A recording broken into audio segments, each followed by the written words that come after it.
সম্মানিত জুমার সালাতে উপস্থিত দ্বীনি মুসলিম ভাই ও বোন, প্রশংসা আল্লাহর জন্য, শান্তি অবতীর্ণ হোক আল্লাহর রাসূলের উপর সাল্লাল্লাহু আলাইহি ওয়াসাল্লাম। আজ জুমার খুতবায় সংক্ষিপ্ত সময়ে বক্তব্যের বিষয় পেশাব পায়খানা হতে পবিত্রতা অর্জন ও পেশাব পায়খানার পদ্ধতি, অজু করব মর্মে প্রস্তুতি চলছে। আমরা অত্র জুমার খুতবার প্রারম্ভে আলোচনা পেশ করেছিলাম রাতের সালাত। তারপরের আলোচনা ছিল অজুর ফজিলত। তাতে আমরা অনেক কথা অবগত হয়েছিলাম। তার একটি গুরুত্বপূর্ণ কথা অবগত হয়েছিলাম যে অজু করলে সব পাপ মুছে যায়, তখন তার সালাতটা নফল হিসাবে হয়, তার মান বাড়িয়ে দেওয়ার জন্য। তারপরে আমরা অবগত হয়েছিলাম অজু কিভাবে ভেঙে যায়। আজকে অবগত হব অজুর পূর্বের জরুরি কিছু কাজ। আল্লাহ তাআলা এ ব্যাপারে বলেন, ফিহের জালুন, সেখানে কোবা মসজিদের আশেপাশে কতগুলি লোক রয়েছে, ইহুব্বুনা ইয়াতাতাহহারু, তারা পবিত্রতা অর্জন করাকে ভালোবাসে। আল্লাহু ইউহিব্বুল মুত্তাহহিরিন, আর যারা পবিত্রতা অর্জন করে আল্লাহ তাদের ভালোবাসে। এ ব্যাপারে আমরা ধারাবাহিকভাবে আলোচনা আরম্ভ করি। বিশিষ্ট সাহাবী আবু আইয়ুব আনসারী রাদিয়াল্লাহু তাআলা আনহু বলেন, রাসূল সাল্লাল্লাহু আলাইহি ওয়াসাল্লাম একদা বললেন, ইদা আতাইতুমুল গায়তা, যখন তোমরা পেশাব পায়খানার জন্য আসবে, ফালা তাস্তাকবিলুল কিবলাতা ওয়ালা তাস্তাদবিরুহা, তখন তোমরা কাবা ঘর কিবলাকে সামনে করো না, কিবলাকে কাবা ঘরকে পিছনে করো না।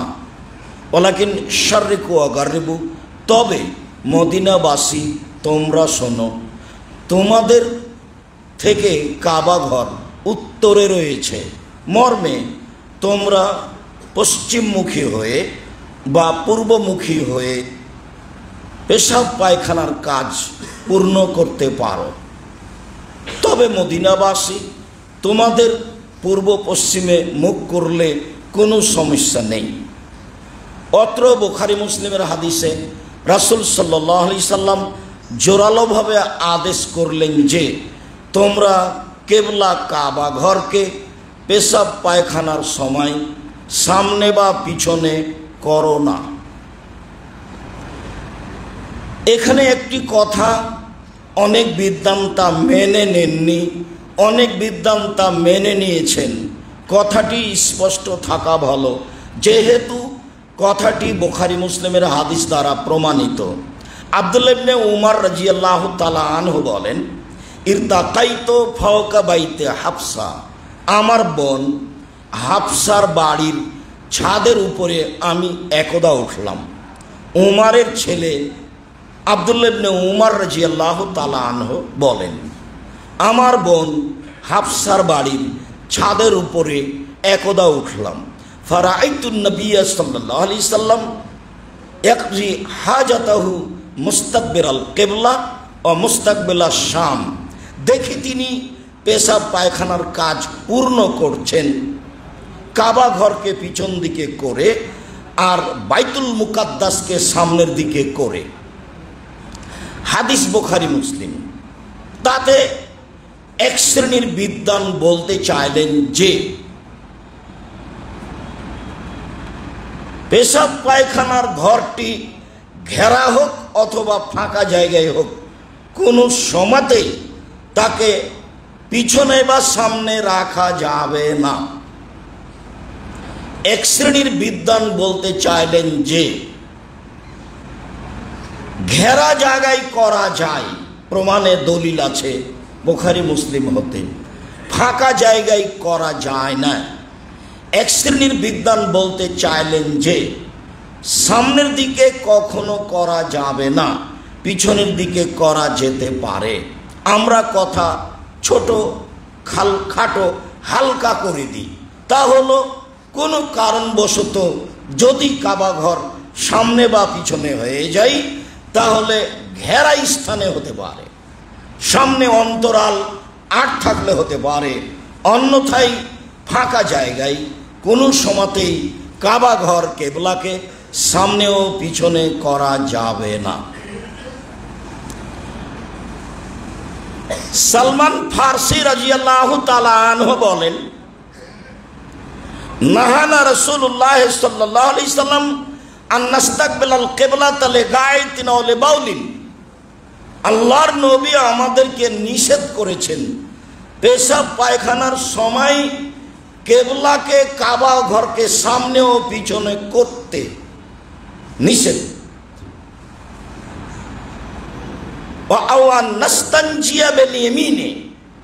ডান হাত দিয়ে পানি খরচ পবিত্রতার কাজ অর্জন করতে নিষেধ করেছে।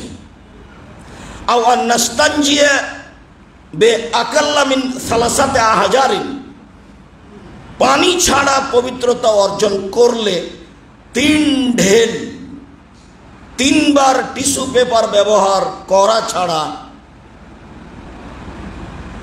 নিষেধ করেছেন। ঢেল ব্যবহার করলে 3টি করতে হবে। আওয়ান নাস্তানজিয়া বে আজমিন আও রাজি, গোবর দিয়ে আর হাড় হাড্ডি দিয়ে পবিত্রতা অর্জন করতে নিষেধ করেছেন। বুখারী মুসলিম। অত্র হাদিসের প্রথম বাক্য অবগত হয়েছি, কোনো অবস্থায় কেবলা সামনে ও পিছনে করা যাবে না। পরের অংশ, ডান হাতে পানি খরচ পবিত্রতা অর্জন করা যাবে না, ডান হাত মর্মে। আয়েশা রাদিয়াল্লাহু তাআলা আনহা বলেন, কানাত ইয়াদু রাসূলিল্লাহ সাল্লাল্লাহু আলাইহি ওয়াসাল্লাম ইউমনা লিতামিহি ওয়া তাহুরিহি।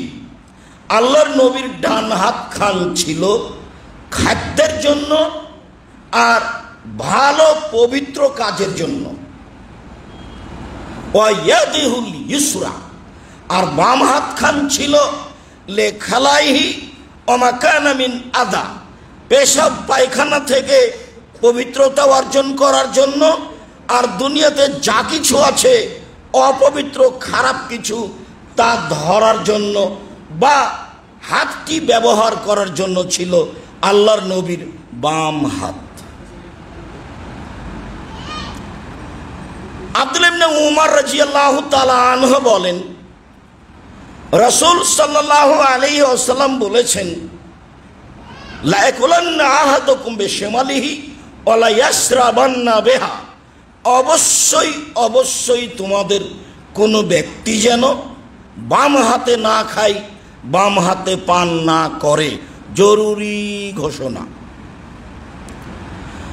আয়েশা রাদিয়াল্লাহু তাআলা আনহা বলেন,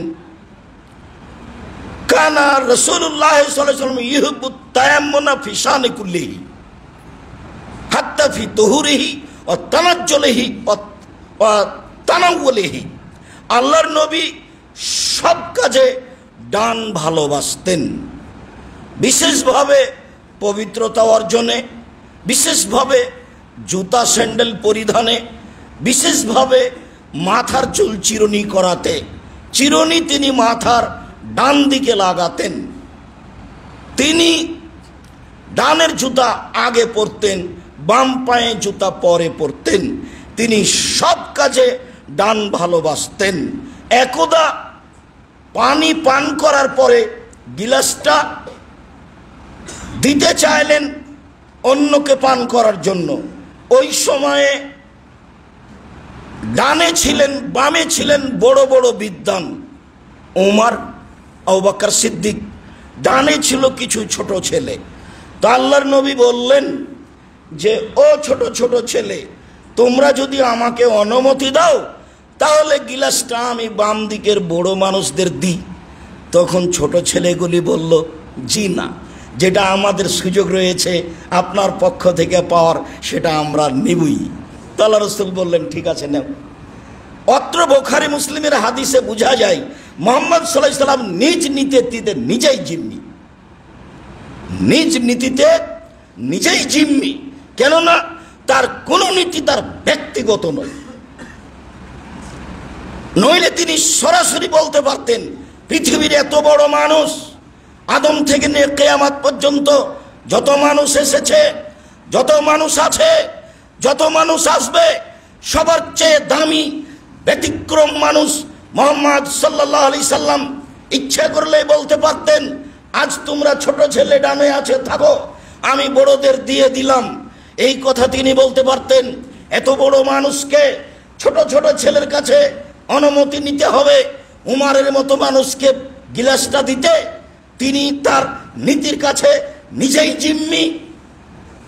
যে নীতি উপর থেকে এসেছে সেই নীতি পরিবর্তন করার অধিকার তার হাতে নেই, এটাই প্রমাণ করে বুখারী মুসলিমের হাদিস। আজকে যারা এক ধরনের শিক্ষার নামে শিক্ষিত, তারা বাম হাত ব্যবহার করে খাওয়া ও পান করাতে। অবাক হবেন আপনি, কিয়ামতের সব লক্ষণ হবে আরবীদের মাঝে। Saudi Arab, Kuwait, Qatar, Bahrain, Malaysia, Iraq, Abu Dhabi, Oman, এসব দেশেই সব কিয়ামতের লক্ষণ প্রমাণ পাবে। আমরা কিছু সাহায্য আপনাদের কাছ থেকে নিয়ে গাজাবাসী ফিলিস্তিনিদের মাঝে বিতরণ করছিলাম মিশরের এক ঘরে। আমি তাদের সাহায্য সহযোগিতা দেওয়া আরম্ভ করলাম। মহিলা পুরুষ সবাই বাম হাতে নিতে লাগলো। আমি দেওয়া বন্ধ করে কয়েকটা হাদিস শোনালাম ডান হাতে নিতে হবে। তাতে বুঝলাম তারা আমার চেয়ে বেশি বুঝেছে। কেন? তারা আরবি ভাষার মানুষ, তারা হাদিসগুলিকে খুব সহজেই স্বাগতম জানালো হাসি মুখে। এবার যখন দিলাম তখন বাম হাতেই নিল আবারও। তার মানে মানুষে বলে মানুষ অভ্যাসের দাস। শিক্ষিত হলে কি হবে, আরবি হলে কি হবে, জন্মসূত্রে বাপ মাকে যেটা দেখছে তার গতিবিধি আচরণ শিষ্টাচার সে যেটা হয়েছে সেটাই সে পালন করছে। আল্লাহর নবীর আদেশের কথার 5 পয়সা তাকে দাম দিতে হবে সেটা সে প্রয়োজন মনে করে না। ডান হাতেই খেতে হবে, ডান হাতেই পান করতে হবে। পবিত্রতা অর্জন করার কাজ পেশাব পায়খানা থেকে বাম হাতেই করতে হবে, জরুরি ঘোষণা। রাসূল সাল্লাল্লাহু আলাইহি সাল্লামের পক্ষ থেকে একাধিক হাদিসে অনুরূপী কথা আসবে, যা দেখা যাবে।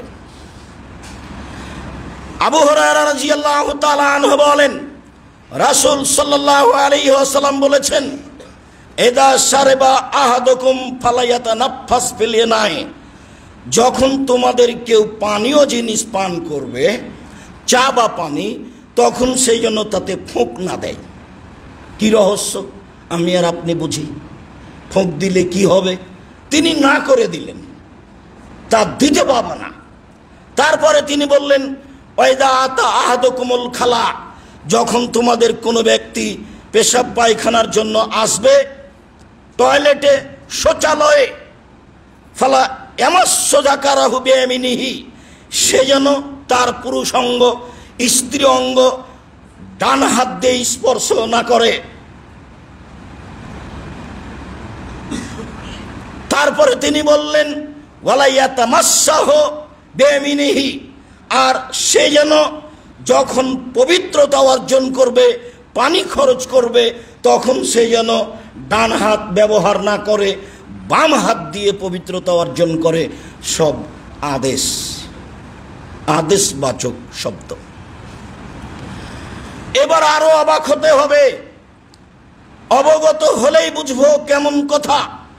আবু হুরায়রা রাদিয়াল্লাহু তাআলা আনহু বলেন, নবী করিম সাল্লাল্লাহু আলাইহি সাল্লাম বললেন, পৃথিবীর মানুষ ইন্নামা আনা বেকুম মিসলুল ওয়ালিদি লি ওয়ালাদিহি, নিশ্চয় আমি তোমাদের জন্য বাপ যেমন শিক্ষাদানে ছেলেকে, নিশ্চয় আমি শিক্ষাদানে তোমাদের কাছে বাপ যেমন ছেলের কাছে। মানে ছেলেকে মানুষ করতে হবে শিষ্টাচার দিয়ে, বিদ্যা দিয়ে, তা মূলত পিতার কাজ। সারাদিন পিতা ছেলে মেয়েকে পাহারা দিবে। ছেলে মেয়ে কি করে, কিভাবে কাপড় পরিষ্কার করে, কিভাবে বাড়িতে থাকে, কিভাবে চলে ফিরে, এখানে আল্লাহর নবী পিতাকে পাহারাদার বললেন, অন্য জায়গাতে আল্লাহর নবী মাকে পাহারাদার বলেছেন।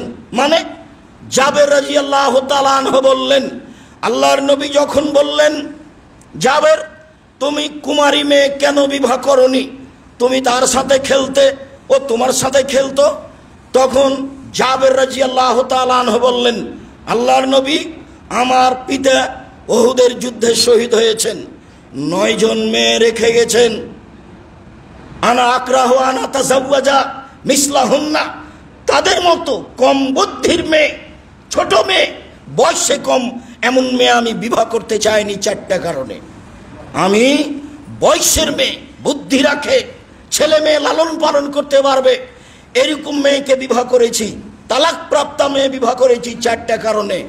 1 লে তুয়াল্লিমাহুন্না, আমার স্ত্রী যেন আমার বোনদেরকে বিদ্যা শিখাতে পারে। 2 বলে তুয়াদ্দেবাহুন্না, আমার স্ত্রী যেন আমার বোনদেরকে শিষ্টাচার শিখাতে পারে। 3 বলে তুরাজ্জেলাহুন্না, আমার স্ত্রী যেন আমার বোনদের মাথার চুল চিরুনি করে পরিপাটি করে সাজগোজ করে রাখতে পারে। 4 বলে তাকুমা আলাইহিন্না, আমার স্ত্রী যেন আমার বোনদেরকে পাহারা দিতে পারে। হাদিস বুখারী মুসলিম। কি বিবেচনা আপনার আর আমার? আমি তো নিজেই একটা পট কিনে নিয়ে এসেছি বাচ্চার পেশাব পায়খানার জন্য, সেটা হলো ঘোড়া। ও তো সারাদিন বাড়িতেই আছে। আমার স্ত্রী একটা তরকারির বাটি কিনেছে, সেটা হলো কাতল মাছ। আমার স্ত্রী একটা আয়না কিনেছে, সেটা হলো রুই মাছ। আমার স্ত্রী কিছু প্লেট কিনেছে বাজারে যাওয়ার সুবাদে, তা হলো চিংড়ি মাছে ভরা। আর কাপড় চোপড় সব কিছুতে কার্টন আছে। সবার বাড়িতে যদি কার্টন থাকে, তারপরে ধর্ম তাকে অনুমতি দিবে, এর নাম ইসলাম নয়। ও নিজস্ব স্বাধীনতায় কিয়ামত পর্যন্ত থাকবে, মানুষ তা গ্রহণ করুক আর না করুক তাতে আসে যায় না। আয়েশা রাদিয়াল্লাহু তাআলা আনহা বলেন, আল্লাহর নবী বাড়িতে ঢুকলে পাত্র জাতীয় যা থাকতো ছবি মূর্তি সব ভেঙে দিতেন, আর কাপড় জাতীয় যা থাকতো ছবি মূর্তি সব ছিঁড়ে ফেলতেন।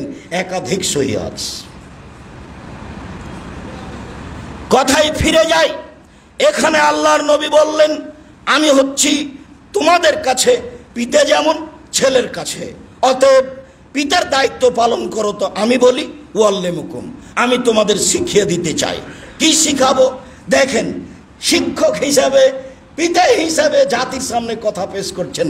1 নাম্বার, এই যে আতেই তুমুল গায়েতা, যখন তোমরা পেশাব পায়খানায় আসবে তখন ফালা তাস্তাকবিলুল কিবলাতা ওয়ালা তাস্তাকবিরুহা, কাবা ঘরকে সামনে করো না, পিছনে করো না। সর্বোচ্চ মানুষ পৃথিবীতে পেশাব পায়খানার নিয়ম শেখাচ্ছে।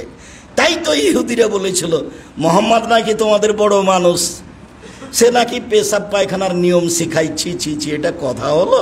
এটা কি বড় মানুষের কাজ? তখন সালমান ফারসি রাদিয়াল্লাহু আনহু বললেন, জি হ্যাঁ, আমাদের নবী পেশাব পায়খানার কথা এভাবে বলেন। তাতে তিনি বললেন, ওয়া আমারা বেসালাসাতে আহজার, 3টি ঢেলের মাধ্যমে পবিত্র অর্জন করতে বললেন। তাতে তিনি ওয়া নাহা আন ইয়াস্তানজিয়া বির-রাউসে ওর রিম্মা, গোবর এবং পচে যাওয়া, গলে যাওয়া, কাছাকাছি এরকম হাড়হাড্ডি দিয়ে পবিত্রতা অর্জন করতে নিষেধ করলেন। তাতে তিনি নিষেধ করলেন, আই ইস্তাতিবার রাজুলু বিয়ামিনিহি, মানুষ পবিত্রতা অর্জন করার সময় ডান হাত ব্যবহার করবে, এসব তিনি নিষেধ করলেন। অত্র হাদিসগুলিতে আমরা খুব ভালো বুঝতে পারছি যে পবিত্রতা অর্জন কিভাবে করতে হবে, ডান হাতের কথাটি বুঝেছিলাম। চলেন এবার আমরা একটা কিছু নিয়ম নীতিতে চলে যাই। আমাদের কাছে একটা জিনিস থেকে যাচ্ছে, তা হচ্ছে পানি দিয়ে পবিত্রতা অর্জন করা আর ঢেল টিস্যু পেপার দিয়ে অর্জন করা। আমরা সময়ের গতিতে বলবো ইনশাআল্লাহ। আমরা এখন আপাতত কিছু নিয়মে চলে যাই। আনাস রাদিয়াল্লাহু তাআলা আনহু বলেন, কারণ নবী সাল্লাল্লাহু আলাইহি সাল্লাম এজা দাখালাল খালা ইয়াকুলু, যখনই তিনি পেশাব পায়খানার জন্য যেতেন তখন তিনি বলতেন, আল্লাহুম্মা ইন্নী আউযু বিকা মিনাল খুবুসি ওয়াল খাবায়েস, আল্লাহ আমি তোমার কাছে আশ্রয় চাচ্ছি অপবিত্র জিন আর অপবিত্র জিন্নি হতে। বুখারী মুসলিম। যায়েদ ইবনে আরকাম রাদিয়াল্লাহু তাআলা আনহু বলেন, নবী করিম সাল্লাল্লাহু আলাইহি ওয়াসাল্লাম বলেছেন, ইন্না হাজিহিল হুসুসু মুহতাজারাতুন, ইন্না হাজিহিল হুসুসা মুহতাজারাতুন। পৃথিবীর মানুষ মনে রেখো, টয়লেট হচ্ছে, শৌচালয় হচ্ছে জিন শয়তান থাকার জায়গা। টয়লেটে শৌচালয়ে জিন শয়তান থাকে। এজা দাখালা আহাদুকুম, কেউ যদি তোমাদের এই শৌচালয়ে যায়, ফালিয়াকুল, সেই জন্য বলে আউযু বিল্লাহি মিনাল খুবুসিল খাবাইস, আমি আল্লাহর কাছে আশ্রয় চাচ্ছি অপবিত্র জিন ও জিন্নি হতে। আলী রাদিয়াল্লাহু তাআলা আনহু বলেন, নবী করিম সাল্লাল্লাহু আলাইহি ওয়াসাল্লাম বলেছেন, সিদ্র মা বাইনা আইনিল জিন্নে ও আওরাতে বানি আদম, এজা দাখালা আহাদুহুমাল খালা ফালিয়াকুল বিসমিল্লাহ। পৃথিবীর মানুষ শুনে রেখো, মুহাম্মদ সাল্লাল্লাহু আলাইহি সাল্লাম বলেন, যখন আদমের ছেলে মেয়ে শৌচালয়ে টয়লেটে যায়, তখন জিনের চক্ষু হতে অন্তরাল হিসাবে আর আদমের ছেলে মেয়ের পুরুষাঙ্গ স্ত্রী অঙ্গকে অন্তরাল হিসাবে ব্যবহার করতে হবে বিসমিল্লাহ। মানে যদি আমি বলি আল্লাহুম্মা ইন্নী আউযু বিকা মিনাল খুবুসিল খাবাইস, শয়তান পুরুষাঙ্গ স্ত্রী অঙ্গ দেখতে পাবে কিন্তু ক্ষতি করতে পারবে না। আর যখন বলবো বিসমিল্লাহ আল্লাহুম্মা ইন্নী আউযু বিকা মিনাল খুবুসিল খাবাইস, তখন ক্ষতি তো বহু দূরের কথা, দেখতেই পাবে না। রাসূল সাল্লাল্লাহু আলাইহি সাল্লাম জিনের শয়তানের চোখের অন্তরাল আর আদম সন্তানের পুরুষাঙ্গ স্ত্রী অঙ্গের অন্তরাল হিসাবে বিসমিল্লাহকে ঘোষণা দিলেন। তাহলে আজ থেকে নিয়মিত বলতে শিখবো যে বিসমিল্লাহ আল্লাহুম্মা ইন্নী আউযু বিকা মিনাল খুবুসিল খাবাইস। আব্দুর রাজ্জাক সাহেব, একটা কথা বাকি থেকে গেল, বলবো কি বিসমিল্লাহির রহমানির রহিম, আল্লাহুম্মা ইন্নী আউযু বিকা মিনাল খুবুসিল খাবাইস? জি না, যেভাবে এসেছে ওভাবে বিসমিল্লাহ আল্লাহুম্মা ইন্নী আউযু বিকা মিনাল খুবুসিল খাবাইস, এভাবেই রাসূল সাল্লাল্লাহু আলাইহি ওয়াসাল্লাম বলেছেন। জাবের রাদিয়াল্লাহু তাআলা আনহু বলেন, কানান নবী সাল্লাল্লাহু আলাইহি ওয়াসাল্লাম ইজা আরাদাল বেরাজা ইনতালাকা হাত্তা লা ইয়ারাহু আহাদুন, যখন আল্লাহর নবী পেশাব পায়খানার প্রয়োজন মনে করতেন, তখন মাঠে যেতেন যেতেন যেতেন, এমন এক জায়গায় চলে যেতেন যখন আর কেউ দেখতে পেত না। তাহলে বাড়িতে টয়লেট ছিল না। আমাদেরই তো কয়দিন আগে ছিল বাড়ি থেকে 200 গজ দূরে টয়লেট, আবার ঘরে হয় নাকি? তারপরে ঘরে বাড়ির একটাতে আসলো, তারপরে এখন প্রায় সবটাতে। তো যাক, রাসূল সাল্লাল্লাহু আলাইহি সাল্লাম এমনটার জন্য দূরে চলে যেতেন, যখন আর মানুষ কেউ দেখতে পেত না এরকম জায়গায় যেতেন, তখন তিনি বসতেন। জাবের রাদিয়াল্লাহু তাআলা আনহু বলেন, কারণ নবী সাল্লাল্লাহু আলাইহি সাল্লাম এজা আরাদাল হাজাতা ফালা ইয়ারফাউ সাওবাহু হাত্তা ইয়াদনুয়া মিনাল আরদে, আল্লাহর নবী যখন পেশাব পায়খানার জন্য বসতেন, তখন বসতেই কাপড়টা উঠাতেন না। যখন একেবারে মাটি কাছাকাছি হতেন, তখন তিনি নিজের শরীর থেকে কাপড় সরাতেন। নিয়ম, মুহাম্মদ সাল্লাল্লাহু আলাইহি সাল্লাম পেশাব পায়খানার নিয়ম শেখাচ্ছেন। অবাক হতে হবে, কাপড়টা কখন শরীর থেকে সরাতে হবে সেই কথা মুহাম্মদ সাল্লাল্লাহু আলাইহি সাল্লাম আজ থেকে নিয়ে 1450 বছর পূর্বে বলে গেছেন।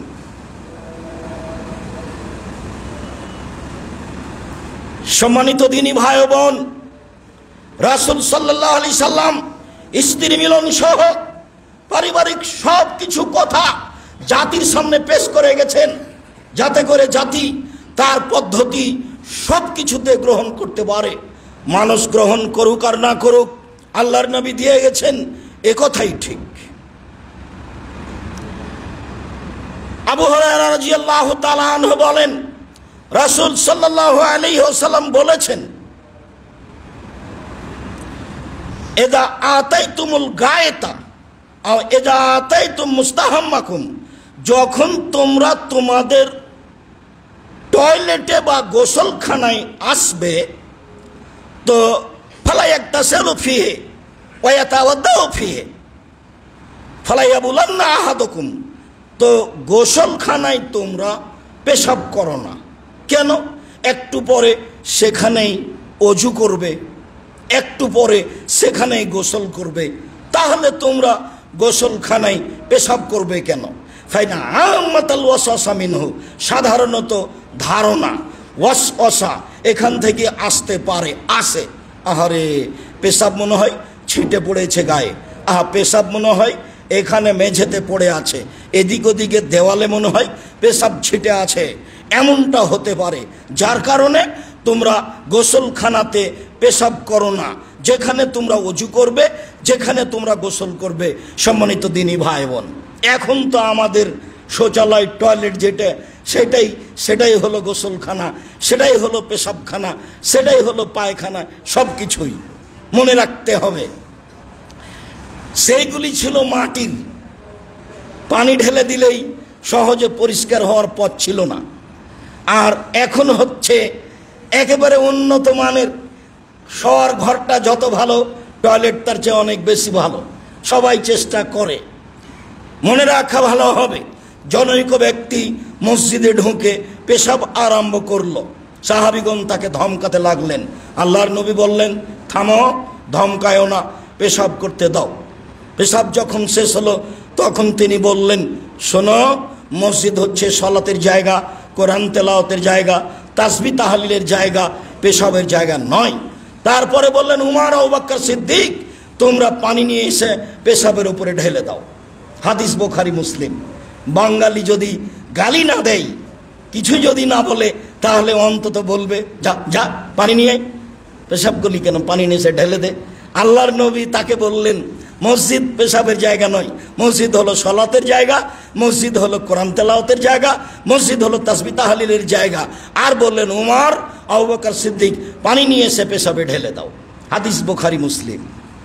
শিষ্টাচার, যেদিন শিষ্টাচারের আলোচনা হবে সেদিন বলবো শিষ্টাচার কাকে বলে, অবাক শিষ্টাচার। সম্মানিত দিনী ভাই বোন, অত্র হাদিসে বুঝছিলাম যে সেখানেই পেশাব করতে পারি, পায়খানা করতে পারি, তাহলে পানি ঢেলে দিয়ে সেটাকে পরিষ্কার করে দিতে হবে। তখন গোসল করলে কোনো সমস্যা নেই, তখন অজু করলে কোনো সমস্যা নেই। আপনার টয়লেটটা ভিন্ন থাক ঘেরা আর গোসল ভিন্ন থাক, সেটা ভালো, সেটা আপনি করেন, কিন্তু যেখানে পেশাব করেছেন সেখানেই গোসল করতে পারবেন যখন পেশাব করার পরে পানি ঢেলে দিয়েছেন, ধুয়ে গেছে, তখন পরিষ্কার হয়ে গেছে। তখন যতক্ষণ পর্যন্ত পেশাব পায়খানার মধ্যে আছেন ততক্ষণ পর্যন্ত আপনি কোনো জিকির আজকার করতে পাবেন না। যখন আপনি বসছেন তখন বন্ধ, যখন উঠলেন তখন চালু। এখন এই টয়লেট শৌচালয় বড় আছে, আপনি বিসমিল্লাহ বলে অজু করেন, কোনো সমস্যা নেই। আপনি অজু শেষে দোয়া পড়ুন, কোনো সমস্যা নেই।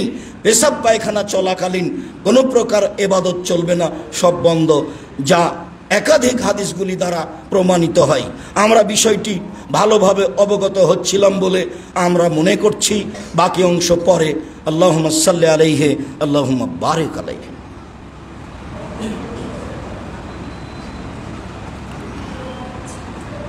আলহামদুলিল্লাহ ওয়াহদা ওয়াসসালাতু ওয়াসসালামু আলা মান লা নাবিয়্যা বাদা। আনাস রাদিয়াল্লাহু তাআলা আনহু বলেন, কারণ নবী সাল্লাল্লাহু আলাইহি ওয়াসাল্লাম ইয়াদখুলুল খালা, যখন আল্লাহর নবী পেশাব পায়খানায় টয়লেটে যেতেন, ফা আহমেলু আনা ও গোলামুন এদাওয়াতান মিন মাইন আও আনাজাতান ইস্তানজিবিল মায়ে। আল্লাহর নবী শৌচালয়ে ঢুকলেই আমি আনাস আর একজন গোলাম সহ পানি নিয়ে সেখানে উপস্থিত হতাম। তিনি পানি দিয়ে পবিত্রতা অর্জন করতেন। পেশাব পায়খানার পরে তিনি পানি ব্যবহার করেই পবিত্রতা অর্জন করতেন।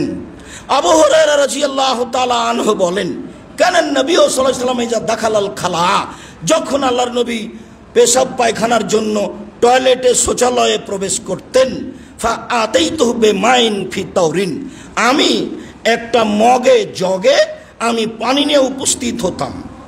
ফায়াস্তানজিবিল মায়ে, তিনি পানি দিয়ে পবিত্রতা অর্জন করতেন।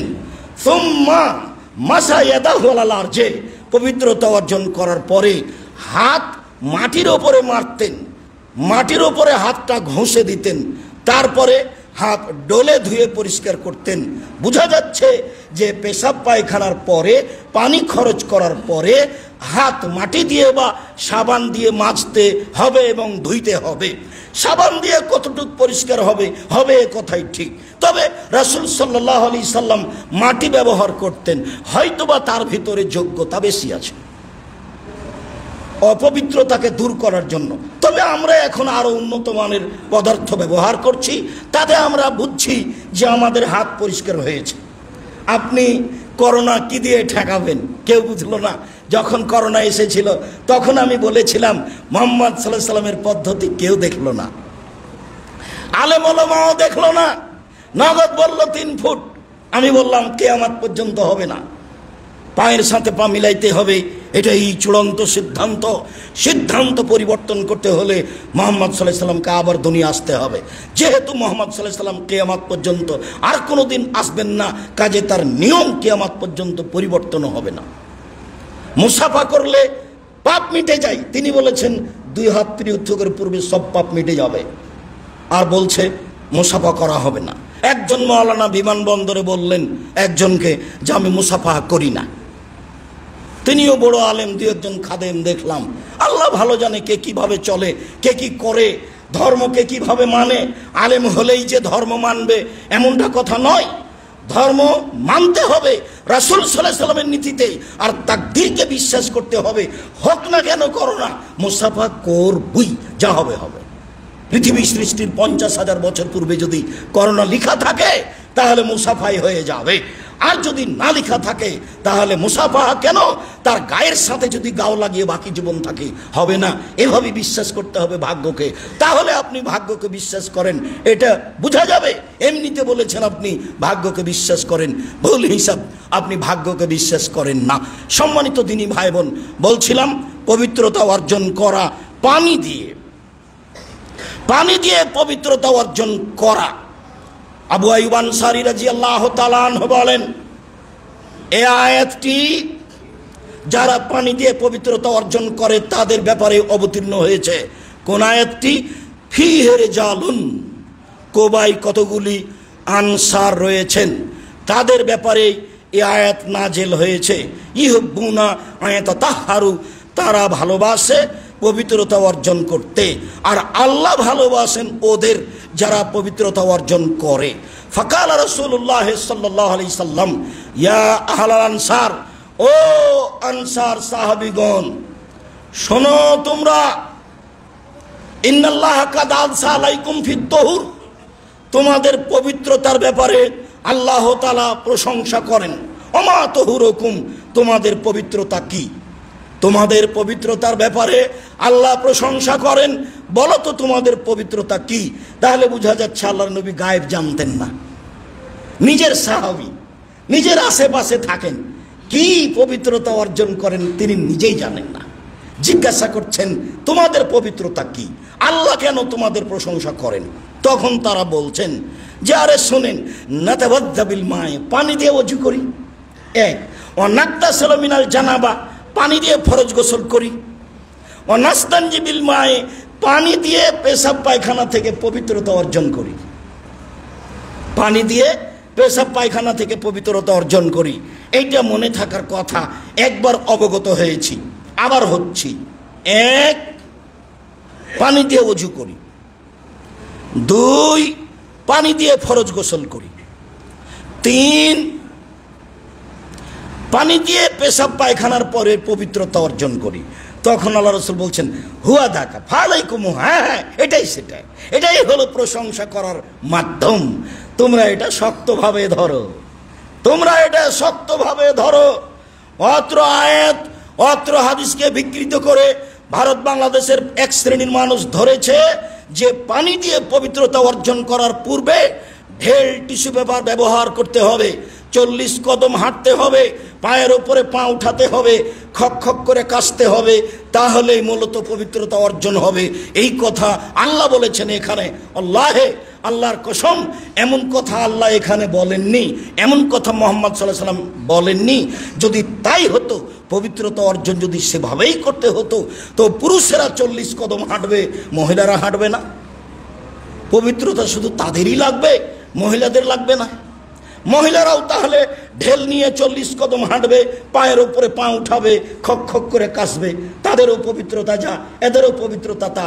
ধর্ম তো আর একজনের জন্য খাস হয়নি, পবিত্রতা তার একজনের জন্য খাস হয়নি, তখন তারা আর এই কথা বলবে না। যদি মহিলা এইভাবে ঢেল নিয়ে হাঁটে, তাহলে আপনাকে কেমন কেমন লাগবে? তো আপনি যখন ঢেল নিয়ে এভাবে হাঁটবেন, তখন মহিলাকেও কেমন কেমন লাগবে? উভয়ই সমান সমান স্থানে। কাজেই ধর্ম এমন নয়, বরং এটা লজ্জা না থাকার প্রমাণ, বরং এটা বাড়াবাড়ি। সম্মানিত জুমার সালাতে উপস্থিত দ্বীনি মুসলিম ভাই বোন, রাসূল সাল্লাল্লাহু আলাইহি সাল্লাম ঘোষণা দিলেন, ওরা পবিত্রতা অর্জন করেছিল এইভাবে যে ওযু করত পানি দিয়ে, যে ফরজ গোসল করত পানি দিয়ে, যে তারা পেশাব পায়খানার পরে পানি দিয়ে পবিত্রতা অর্জন করত। তাই আল্লাহ তাদের প্রশংসা করেছে। কথা এটাই ঠিক। এইবার পবিত্রতা অর্জন করে যখন বের হবেন, তখন আয়েশা রাদিয়াল্লাহু তাআলা আনহা বলেন, আল্লাহর নবী বলেছেন যে যখন পেশাব পায়খানা থেকে খারাজা মিনাল খালায়ে বের হলে বলবে গোফরানাকা, আল্লাহ তোমার কাছে ক্ষমা চাচ্ছি। আলহামদুলিল্লাহিল্লাযী আযহাবা আনিল আযা, এ হাদিস ঠিক নয়, এটা চলবে না। এ হাদিস ঠিক নয়, এটা চলবে না। শুধু গোফরানাকা 3 বার নয়, 1 বার, তোমার কাছে ক্ষমা চাচ্ছি, এটুকুই শেষ।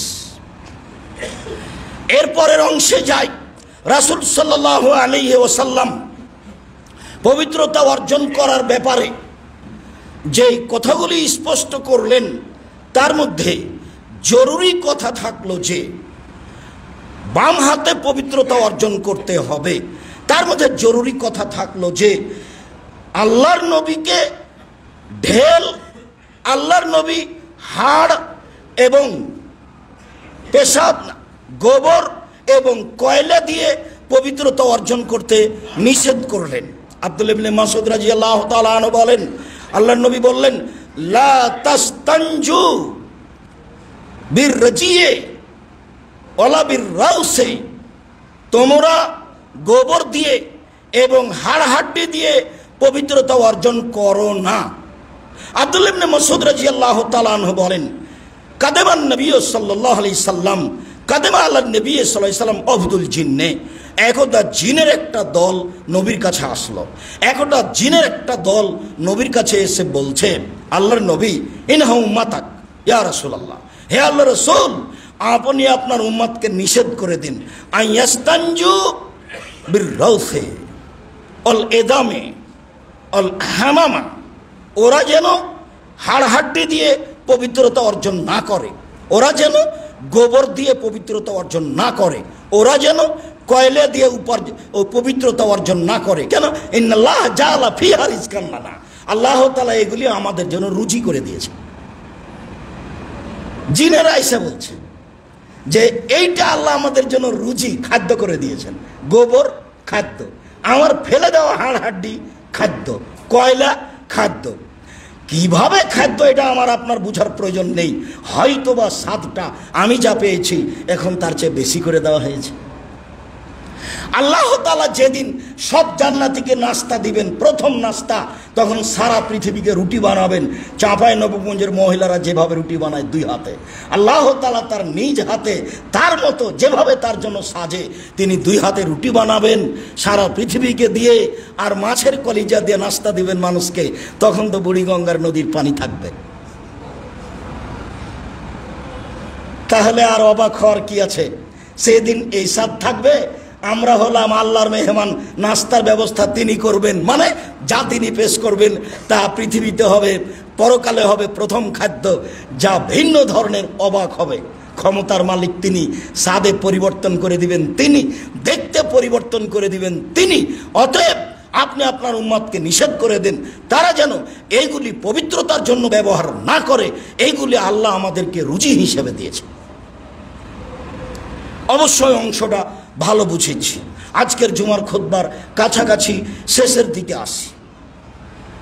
হুযায়ফা ইবনে ইয়ামান রাদিয়াল্লাহু তাআলা আনহু বলেন, খুব বিশিষ্ট সাহাবী, আতান নবী সাল্লাল্লাহু আলাইহি ওয়াসাল্লাম সুবাতাতা কওমিন ফাবালা কায়েমান। আল্লাহর নবী জনগণের আবর্জনা ফেলার জায়গায় আসলেন। জনগণ যেখানে আবর্জনা ফেলে, বাড়িঘর পরিষ্কার করে, ডাস্টবিন, এরকম জায়গায় আল্লাহর নবী আসলেন, দাঁড়িয়ে পেশাব করলেন। বুখারী মুসলিম। দাঁড়িয়ে পেশাব করলেন, বুখারী মুসলিম। এই পর্যন্ত শেষ। এখন এক শ্রেণীর বিদ্বান বলতে চাইলেন অনেক কথা, বসার সুবিধা ছিল না সেই জন্য দাঁড়িয়ে। কেউ বললেন পাশের সাহাবীগণ ছিলেন, বসলে বায়ু আসতে পারে, পরিবেশ কেমন কেমন হবে, সেই জন্য দাঁড়িয়ে পেশাব করলেন। কেউ বললেন একটা রোগ ছিল, দাঁড়িয়ে করলে তা ভালো হয়ে যায়, সেই জন্য করলেন। মানুষ এমনভাবে লেগে গেল যে একটাও ঠিক হলো না। নাসিরউদ্দিন আলবানী রাহিমাহুল্লাহ বললেন এগুলি ঠিক নয়। এ কথা বহুদিন আগেও বিদ্বানগণ বলেছেন। অতএব আল্লাহ রাসূল বসে পেশাব করেছেন, এটা তার নীতি, আর দাঁড়িয়ে পেশাব করেছেন, এটাও তার নীতি। কাছাকাছি আর একটা হাদিস বলি, এরপরে সমাধায় আসি। আয়েশা রাদিয়াল্লাহু তাআলা আনহা বলেন, মান হাদ্দাসাকুম কানা নবী সাল্লাল্লাহু আলাইহি সাল্লাম ইয়াবুলু কায়ামান ফালা তুসাদ্দিকুহু। পৃথিবীর মানুষ শুনে রেখো, কেউ যদি তোমাদেরকে বলে মুহাম্মদ সাল্লাল্লাহু আলাইহি সাল্লাম দাঁড়িয়ে পেশাব করেছেন, তাহলে তোমরা বিশ্বাস করো না। আমি আয়েশা রাদিয়াল্লাহু তাআলা আনহা বলছি, মা কানা নবী সাল্লাল্লাহু আলাইহি সাল্লাম ইয়াবুলু কায়ামান।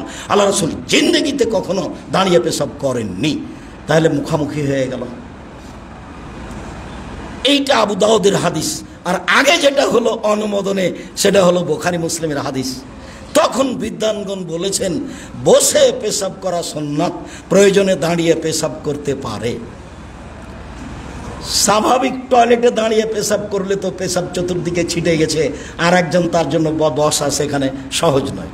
তবে মনে রাখতে হবে, কোনো প্রকার উত্তরে যেতে হবে না, আঁকা বাঁকা হওয়ার কোনো প্রয়োজন নেই। দুটাই হাদিস স্ব স্থানে সহি। নিয়মিত বসে পেশাব করবেন। যদি অনুকূলে না হয়, পরিস্থিতি পরিবেশ প্রতিকূলে মনে হয়, তখন আপনি দাঁড়িয়ে পেশাব করবেন। দাঁড়িয়ে পেশাব করা জায়েজ মাত্র।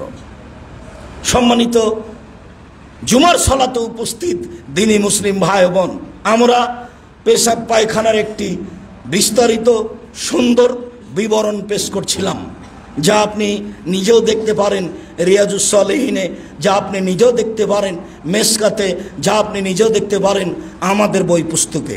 এরপরে আমরা আপনাদের সাথে জরুরি কয়েকটি কথা বলি। তার প্রথম কথা হচ্ছে এই, ইনশাআল্লাহ আমরা ধারাবাহিকভাবে বিষয়ভিত্তিক আলোচনা করে যাব অত্র সেন্টারের জুমার সালাতের খুতবায় ইনশাআল্লাহ। তাতে আমাদের আসবে এরপরে মেশক, তারপরে আসবে অজুর পদ্ধতি, যা অজুর পূর্বে লাগে সেগুলো সিরিয়াল স্বাভাবিক থাকবে ইনশাআল্লাহ। তারপরের কথা হলো এই, আজকে মদিনা বিশ্ববিদ্যালয়ের 4 জন টিচার, তারা প্রফেসর মদিনা বিশ্ববিদ্যালয়ের, তারা মদিনা বিশ্ববিদ্যালয়ে তাদের দায়িত্ব পালন করত। আপনাদের জামিয়া সালাফিয়ায় 1 সপ্তাহ থেকে দার্স দিচ্ছিলেন। আপনাদের ছেলেদের সামনে তারা পাঠদান করছিলেন। আজকে আসরের পরে এখানে পাঠদান করবেন তারা। অনুবাদে থাকবে আব্দুল্লাহ। আপনারা বসতে চাইলে নাম রেজিস্ট্রেশন করে বসতে হবে, কেননা সেই হিসাবে থাকবে চেয়ারের ব্যবস্থা। এরপরে যেটা আপনাদের সাথে জরুরি কথা আমার, সেটা হলো এই যে আমি আপনি জামিয়া সালাফের খুব কাছের মানুষ, আমি অন্তত মনে করি। যদি আপনার অন্তরে কোনো দুর্বলতা থেকে থাকে সেটা আপনার ব্যাপার। আমি জীবন বাজি রেখেই জামিয়া সালাফেকে ভালোবেসেই দিনের কাজ করে যাচ্ছি। এতে আমার ব্যক্তিগত কোনো সুবিধাও নেই। আমি অন্য কিছু করে বাকি সময়টা আমি কাটাতেও চাই না। জামিয়া সালাফিয়ার মাধ্যমেই একে সামনে রেখেই বাকি জীবন কাটাতে চাই, আর এটাকেই পরকালীন বিনিময় হিসাবে ধরে জাতির সামনে বলতে চাই যে এদেশের শিরক মুক্ত প্রতিষ্ঠান জামিয়া সালাফিয়া, বিদআত মুক্ত প্রতিষ্ঠান জামিয়া সালাফিয়া, দলমুক্ত প্রতিষ্ঠান জামিয়া সালাফিয়া, হিংসা মুক্ত প্রতিষ্ঠান জামিয়া সালাফিয়া নিখুঁতভাবে দিন ধর্ম শিখিয়ে দেওয়ার এদেশের সর্ববৃহৎ প্রতিষ্ঠান জামিয়া সালাফিয়া। আপনি যখন অত্র সেন্টারে জুমার খুতবায় উপস্থিত হবেন তখন আপনি নিজেকে মনে করবেন আমি জামিয়া সালাফিয়াকে ভালোবাসি, আব্দুর রাজ্জাক সাহেবের কথা শুনি, কোরআন হাদিসের বলেন, এই জন্য তাই আমরা এসেছি, কিছু জানবো বুঝবো, জামিয়া সালাফিয়াকে ভালোবাসা দেখাবো। ভালোবাসা দেখাবেন আল্লাহকে সন্তুষ্ট করার জন্য। তখন আমি বলবো বাড়ি থেকে বের হওয়ার সময়তে খালি হাতে বের হবেন না, 10 টাকা হলেও। সবাই অংশগ্রহণে থাকবেন, যারা আমরা এখানে কর্মচারী আছি তারাও, আমি নিজেও ইনশাআল্লাহ সবাই অংশগ্রহণ করব। তখন আমাদের সব কাজগুলি ধীরে ধীরে সুন্দর হবে এবং সহজ হবে। আমি এই কথাটা মেনে নিতে বলি রাসূলের 2টি কথা থেকে। একটি কথা, প্রত্যেক দিন সকালে 2জন ফেরেশতা আকাশ থেকে নেমে এসে একজন বলেন, আল্লাহ যে যতটুকু দিল তুমি তার পূর্ণ করে দাও, যে যতটুকু দিল না তুমি তার ক্ষতি করে দাও। কঠিন কথা নয়, হাদিস তো বুখারী মুসলিম। যা দিল তা পূর্ণ করে দাও, যা দিল না ওই পরিমাণ ক্ষতি করে দাও। যেটুকু দিতে চাচ্ছিল দিল না সেই পরিমাণ ক্ষতি করে দাও। ফেরেশতা দাবি জানাই আল্লাহর কাছে। আর একটা কথা সব সময় বলি, আল ইয়াদুল উলিয়া খায়রুম মিন ইয়াদিস সুফলা, দেওয়া হাত ভালো নেওয়া হাতের চেয়ে। আর অস্থায়ী অনাবাসিক নুরানি উচ্চ শিক্ষা ভালোদের কোরআন শিক্ষার ব্যাপারে, উচ্চারণ শিক্ষার ব্যাপারে বাচ্চা পাঠালে পরে আব্দুল্লাহর সাথে কথা বলবেন। বলছিলাম সম্মানিত দিনী ভাই বোন, আসেন আমরা পবিত্রতা অর্জনের কথা বলছিলাম। তাতে আজকে সবচেয়ে যেটা সুন্দর মনে রাখার মতো বুঝেছি সেইটা হলো কখনো কেবলার দিকে মুখ করে বা পিছন করে পেশাব পায়খানা করা হবে না। তাতে যেটা বুঝেছি যে এতদিন বলছিলাম আল্লাহুম্মা ইন্নী আউযু বিকা মিনাল খুবুসি ওয়াল খাবাইস, আরেকটা শব্দ লাগাতে হবে বিসমিল্লাহ। তাহলে শয়তান আমার ক্ষতি করা তো বহুদূরের কথা, ও দেখতেই পাবে না, ওকে আমি কানা করে দিয়েছি। আরো যেটা জোরালো বুঝেছি সেটা পবিত্রতা অর্জনের মাধ্যম হলো বাম হাত। সব সময় বাম হাত দিয়ে পবিত্রতা অর্জন করতে হবে, ডান হাত নয়। জরুরি কথা যে পানি দিয়ে পবিত্রতা অর্জন করতে হবে, আগে ঢেল টিস্যু পেপার পরে পানি, এ কথা নয়। যখন পানি থাকবে না তখন ঢেল টিস্যু পেপার ব্যবহার করব। যা রাসূল সাল্লাল্লাহু আলাইহি সাল্লামের কর্ম থেকে আমরা নিজেরা অবগত, সময়ের গতিতে বিষয়ভিত্তিক আমরা খুতবা অবগত হব ইনশাআল্লাহ। আল্লাহ আমাদের যারা মারা গেছে তুমি তাদের কবরের শাস্তি মাফ করো। আমরা যারা অসুস্থ তুমি তাদেরকে আরোগ্য দান করো, আল্লাহুম্মা আমিন। অসুস্থকে সুস্থ করে দাও, আল্লাহুম্মা আমিন। আমরা যারা বেঁচে আছি, আমরা সাধারণ মানুষ, আমরা তোমার দরবারে জুমার খুতবার শেষে জোরালো দাবি জানাচ্ছি, তুমি আমাদেরকে তোমার রাসূলের পদ্ধতিতে বেঁচে থাকার সুযোগ করে দাও। আমাদের কর্মকাজে ব্যবসা বাণিজ্যে বরকত দাও, নিরাপত্তা দাও, দেশে শান্তি নিরাপত্তা দাও। তুমি আমাদের দাবি দেওয়া কবুল করো। শিক্ষা প্রতিষ্ঠান সঠিক অন্তরে তোমার দরবারে বলছি, তুমি আমাদের এই শিক্ষা প্রতিষ্ঠান কবুল করো। এ দিয়ে এদেশের ছেলে মেয়েকে, আমাদের ছেলে মেয়েকে তোমাকে চিনার, তোমাকে জানার, তোমাকে বুঝার তৌফিক দান করো। তোমার দরবারে এই জোরালো দাবি জানাচ্ছি। মর্মে সেই বাক্যটি আবার বলি, বাপ হলো ছেলের কাছে কেমন? আল্লাহ নবী বলছেন, আমি তোমাদের সামনে তোমাদের পিতা যেমন তোমাদের কাছে। তাহলে বর্তমান বাপ ছেলেকে সায়েন্স পড়াবে, সেই জন্য ম্যাট্রিক পরীক্ষার সময় 5 জন শিক্ষক টিচার রেখেছেন। তাহলে বাপ ছেলেকে শিক্ষা দেওয়ার জন্য জীবন বাজি রেখার চেষ্টা করছে, কথা ঠিকই আছে। আপনি পিতা হিসাবে এই চেষ্টাই করেন, তবে এর চেয়ে আরো কোনো গ্রহণীয় চেষ্টা আছে নাকি সেটা আপনি দেখেন। আপনারটা যেন আপনার কাছে পরবর্তীতে ভুল হিসাবে না দাঁড়ায়। যেহেতু পিতা আপনি, ছেলে আপনার, শিক্ষা দিতে হবে আপনাকে, এই কথাই মুহাম্মদ সাল্লাল্লাহু আলাইহি ওয়াসাল্লাম ঘোষণা দিলেন। তবে পিতা হিসাবে ছেলে মেয়েকে কেমন শিক্ষা দিবেন, কি শিক্ষা দিবেন, কার নাম শিষ্টাচার, কার নাম নিয়ম নীতি, অবশ্যই আপনি নিজে জেনে ছেলে মেয়েকে অবগত করাবেন। জোরালো আমি আব্দুর রাজ্জাক বিন ইউসুফ, আপনি আমার কাছের মানুষ হিসাবে আমি দাবি রাখলাম আপনি পালন করার চেষ্টা করবেন। আল্লাহ তুমি আমাদের কবুল করো। তোমার দরবারে এইসব কিছু দাবি রেখে আজকের জুমার খুতবা এখানে শেষ করলাম। আল্লাহুম্মা সাল্লি আলাইহি, আল্লাহুম্মা বারিক আলাইহি।